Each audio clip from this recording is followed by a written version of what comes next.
pirates stalked the seas again, seizing ships and holding cargoes and crews hostage. Strange as it seems, the U.S. Navy and Marine Corps were forged over 2 centuries ago to fight pirates. For hundreds of years, the Barbary pirates, or corsairs, terrorized the Mediterranean Sea.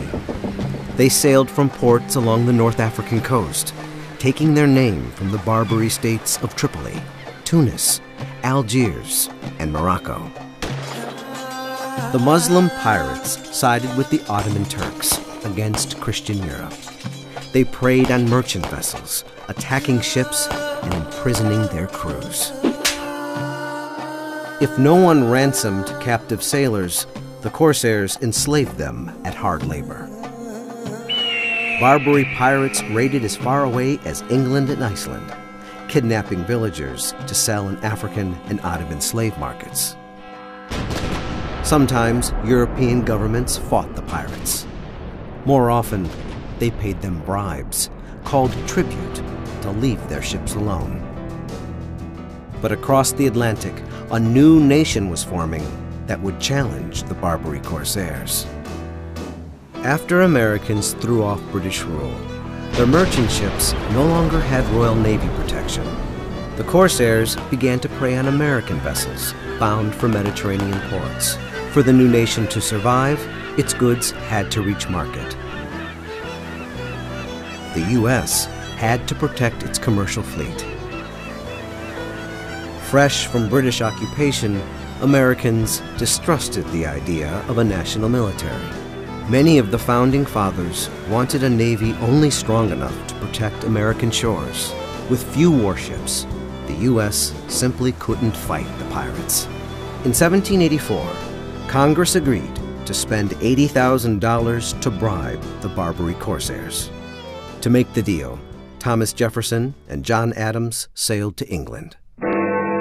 In London, the envoys asked Tripoli's ambassador what gave the Barbary states the right to seize American ships and crews.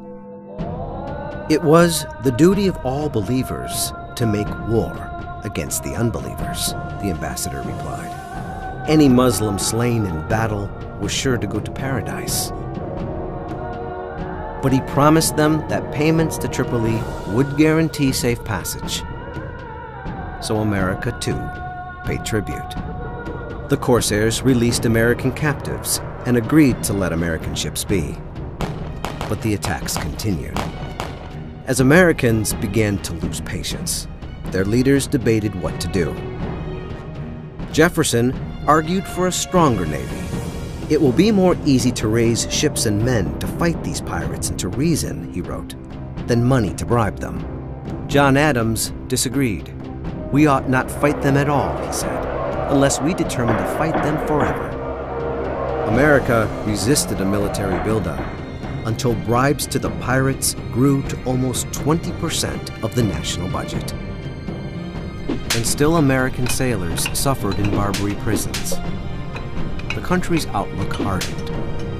Congress decided America needed a force that could defend its trade on the world's oceans. In 1794, President George Washington authorized construction of 6 frigates, long-range attack vessels, fast and well-armed. Each would carry U.S. Marines, a force modeled on British troops stationed aboard warships. Now America would have a fighting navy. In 1801, Jefferson became president. Tripoli immediately tested him. Its ruler, Pasha Yusuf Karamanli, demanded more tribute. When Jefferson refused, the Pasha declared war. Only Congress could send Americans into combat.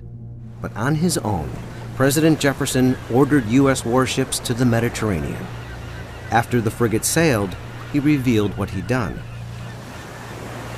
The style of the demand admitted but one answer, Jefferson told Congress. I sent a small squadron of frigates into the Mediterranean.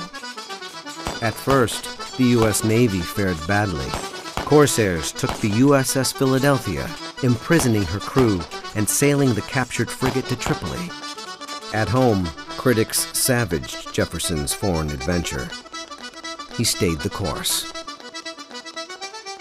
A turning point came in 1804. In a night raid led by Lieutenant Stephen Decatur, Navy commandos blew up Philadelphia. U.S. warships bombarded Tripoli, wrecking her fortifications. Still, Karamanli refused to release his American captives.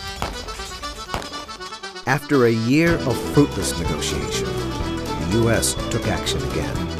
William Eaton, American consul to Tunis, assembled a small force of Marines and mercenaries. In April 1805, Eaton marched his troops from Egypt across 500 miles of desert to catch the Pasha by surprise. The Marines recruited the Pasha's enemies, including his brother, then invaded Tripoli. To stay in power, Pasha Yusuf signed a treaty releasing American hostages and promising to end attacks on American ships. The hard line seemed to work.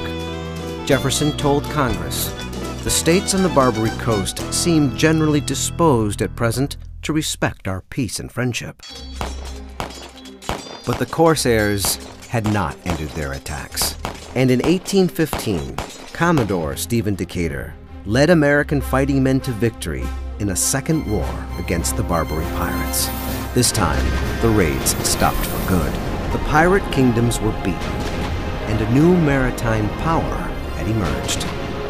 President James Madison declared, "As peace is better than war, war is better than tribute.